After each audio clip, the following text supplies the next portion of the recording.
Olá, tudo bem, pessoal?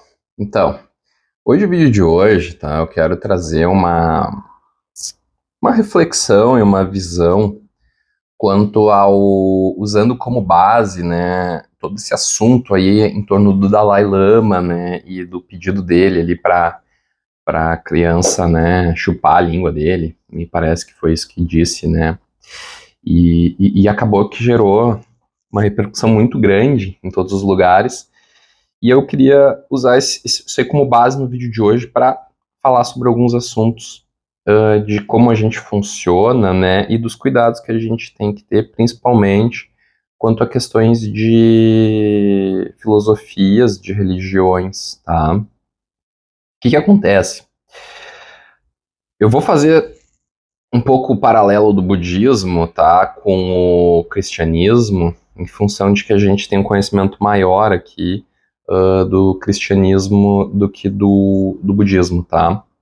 Mas é importante a gente falar o seguinte: vamos remontar a ideia do cristianismo, Jesus Cristo, acredito Jesus Cristo. Ele criou uma ideia, uma filosofia, uma forma de pensar e viveu aquilo na prática. E através da sua forma de pensar e sua vivência na prática, atraiu discípulos, né? E esses discípulos que receberam essa mensagem e que viram ela, eles tinham um trabalho de disseminar essa ideia, né? De levar ela adiante, tá? Então, o que que acontece? No budismo, teve a mesma coisa, teve Siddhartha Gautama, né, que iniciou lá alguns séculos, né, na Ásia, lá na Índia, tá? Esse pensamento, uma forma de também de agir, uma filosofia, e, e aí ele também, mesmo processo, teve discípulos, tudo mais, tá? Histórias simbolicamente muito parecidas, tá? E aí o que que acontece? Eles disseminam essa ideia, só que essa ideia, conforme ela vai avançando, ela começa a encontrar nas pessoas que já não estavam mais associadas diretamente, né, a Jesus ou a Siddhartha Gautama, ideias e pensamentos que começam a se, digamos, a mudar, tá? Porque o que acontece? Se eu vou numa escola ou se eu participo de um curso, alguma coisa, eu vou lá e pego aquela ideia do cara que daqui a pouco criou aquele conceito. A minha tendência é que mesmo que eu vá replicar para outras pessoas, eu não seja literal, eu não fale exatamente o que a pessoa falou nas mesmas expressões, as mesmas coisas, entende? Então, o que que acontece? Eu, quando passo adiante, eu já vou ter por mais que meu objetivo seja, vou transmitir com pureza, eu acho muito difícil ser 100% puro. Eu vou transmitir com alguma perda, tá? E aí isso já começou a acontecer. A gente vai ver, por exemplo, no próprio cristianismo, lá no início já tem uma cisão dos gnósticos, né, e dos outros, né, vamos dizer assim. Então, já teve alguma cisão, né? E a gente vai ver que, por exemplo, Bíblia, né, dos cristãos etíopes, por exemplo, é diferente da Bíblia católica, apostólica romana, né?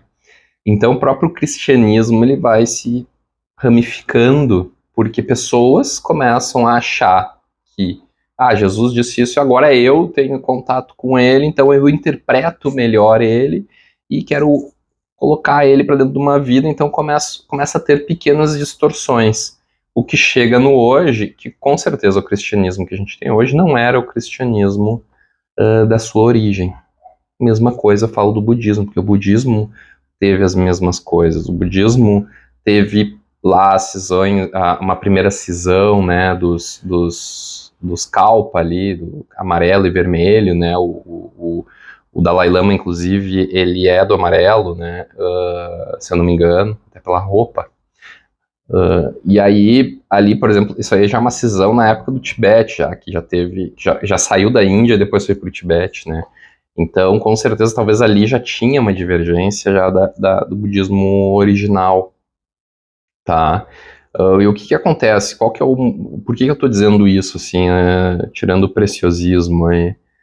é que as ideias elas vão se modificando através das pessoas que ocupam os cargos de poder dentro das instituições. Porque tu imagina, quando eu começo uma ideia, eu começo uma ideia com um grupo. Eu não tenho estrutura. Eu me reúno na minha casa, me reúno na natureza, e assim foi com a história de Jesus e de Buda, tá? Só que depois aquilo começa a se formar, a ter grupo, e como aquelas ideias começam a ter poder sobre aqueles grupos que são formados, muitas vezes, nessa estrutura que vai se formando, algumas pessoas que ali entram, com pensamentos impuros, acabam desvirtuando aquele conceito inicial. Então, querendo ter poder sobre as pessoas ou sobre aquele grupo, acaba se utilizando daquela mensagem. E às vezes aquela mensagem, ela às vezes não é interessante, então eles fazem ajustes, tá? E isso acontece em qualquer coisa. Como a gente for ver assim, como é que começou cidades? Cidades começou com agrupamento de pessoas que buscavam se proteger e se ajudar, compartilhar. Hoje a gente vive uma coisa que não é mais aquela cidade do passado. E isso é natural do humano, né? É como a gente funciona, tá? Por mais que a gente ache isso ruim ou bom, eu não estou aqui para falar sobre esse ponto. Eu estou querendo dizer que o mecanismo que funciona é o mesmo. Então, hoje, passado 2000 anos, 2000 e poucos anos do cristianismo, um pouco mais do budismo, a gente a gente vê o cristianismo sobre a estrutura mais forte que conseguiu manter maior poder, que foi a Igreja Católica, para nós aqui do Ocidente, tá? E nós temos uma figura que representa isso, tá? Então, o que acontece? Quando um bispo ou um padre, claro, está menor na hierarquia da igreja, da igreja católica, comete algum abuso, o pessoal vai lá e condena a Igreja Católica e condena principalmente o cristianismo, né? E isso aí, né, o que eu quero dizer, ao condenar a Igreja Católica, tu tenta desmerecer o cristianismo. E isso é um processo de simplificação da nossa mente que a gente também comete. E isso que a gente tem que cuidar, porque é a mesma coisa que aconteceu agora com o Dalai Lama. Ele fez uma coisa que para nós é totalmente absurdo, eu acho absurdo. Para eles, talvez para um grupo lá que se entenda, daqui a pouco eles se entendendo como puros, e aí eu não estou entrando no mérito se eles são, não são, enfim, eu, aqui dentro da minha cultura, eu imagino que não seja bacana, tá? Mas mesmo ele sendo puro, ele deveria ter um entendimento que aquilo ali era uma coisa que poderia ser mal interpretada, tá? Então ele teve a responsabilidade sobre a repercussão, sim, tá? Ele vai lá e faz isso. Aí muita gente vai atacar um budismo. Só que eu tenho que te dizer duas coisas, e eu vou fazer essa analogia com o cristianismo, como eu estou dizendo. Tu ataca uma linha do budismo, que é uma linha já impura, porque já sofreu várias ramificações, tá? Mesma coisa que eu vou falar do yoga. A yoga hoje, se tu for ver, tem várias linhas de yoga, mas ela não é a yoga original.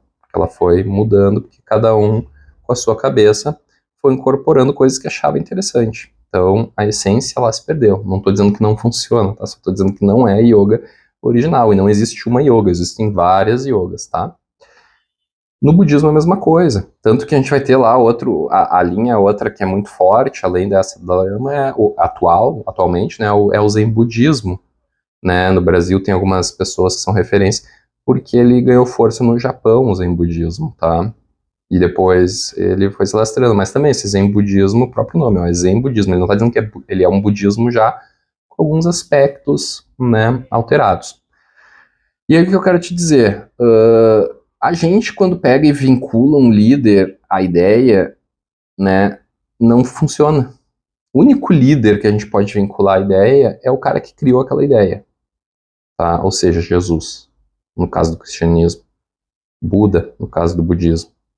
Os demais que vêm depois, a gente não pode já vincular.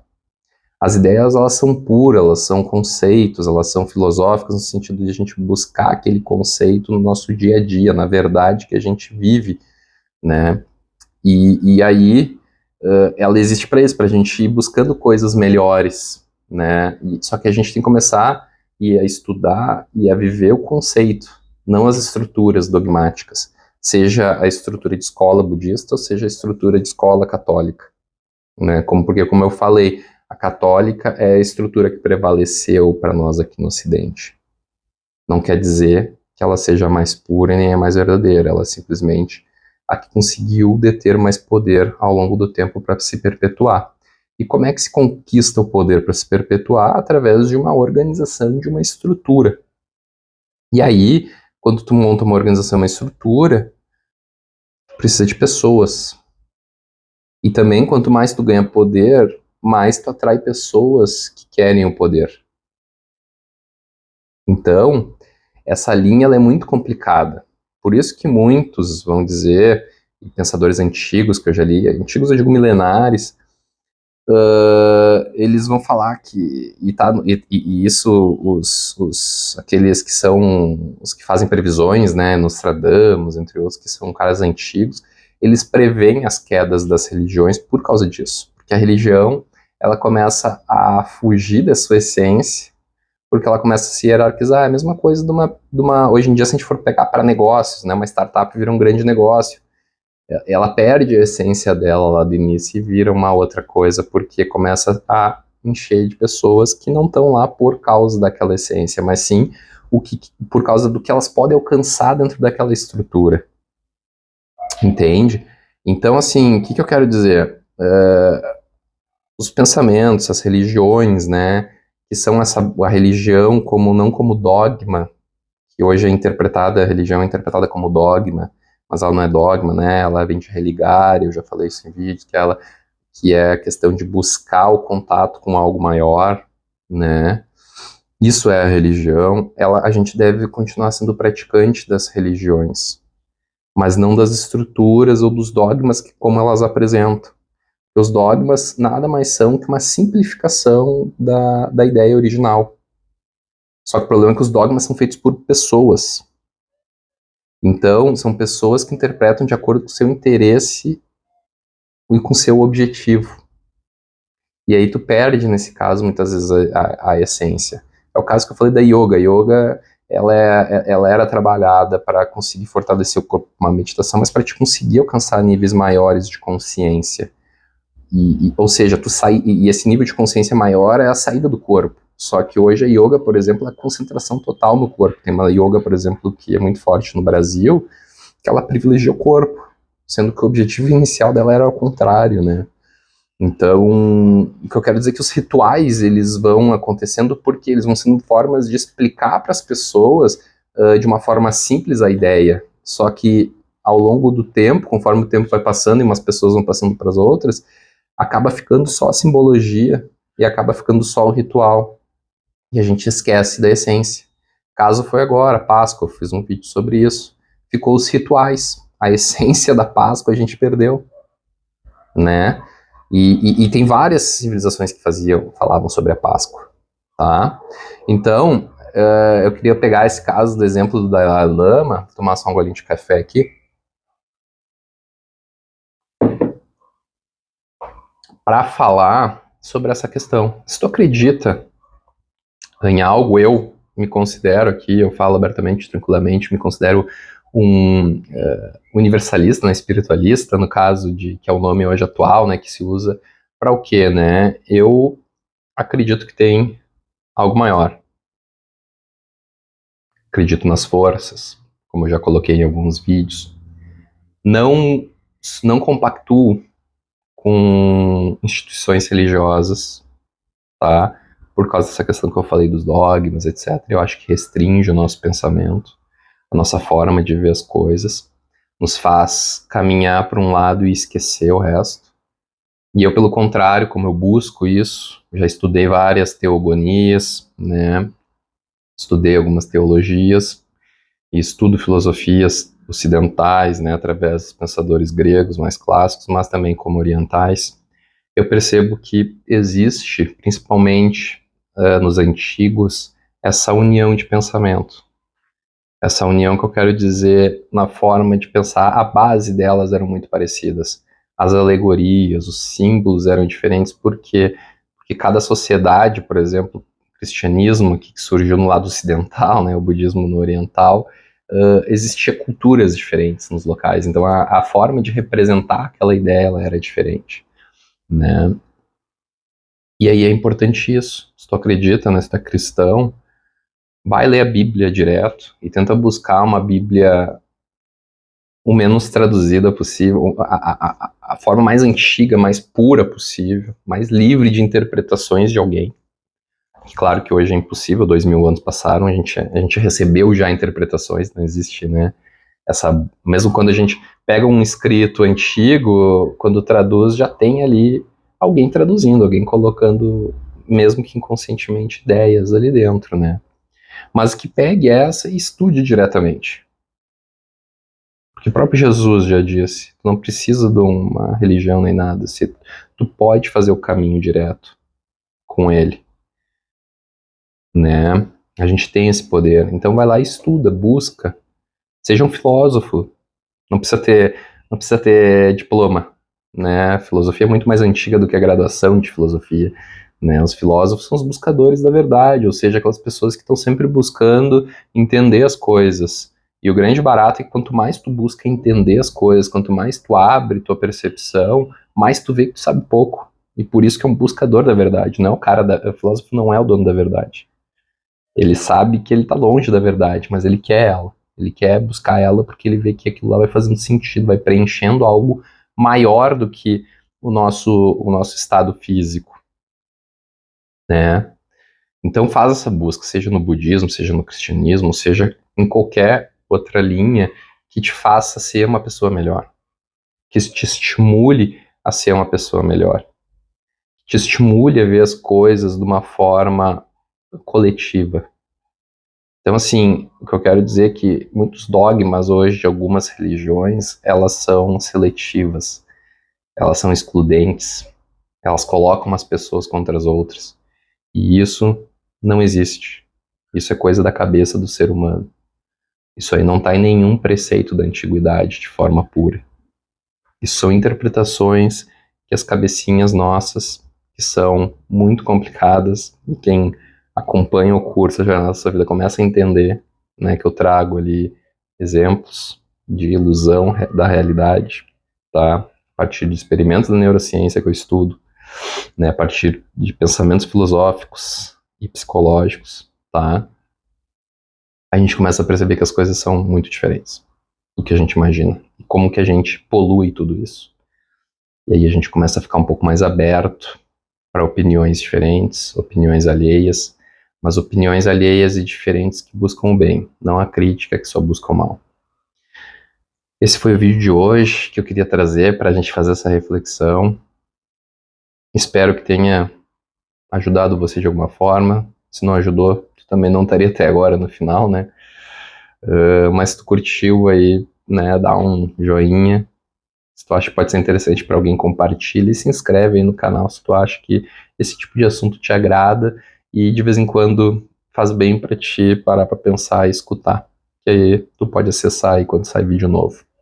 Tá certo? A gente se vê no próximo vídeo e que tu tenha um fantástico dia no dia de hoje. Tá certo? Até mais.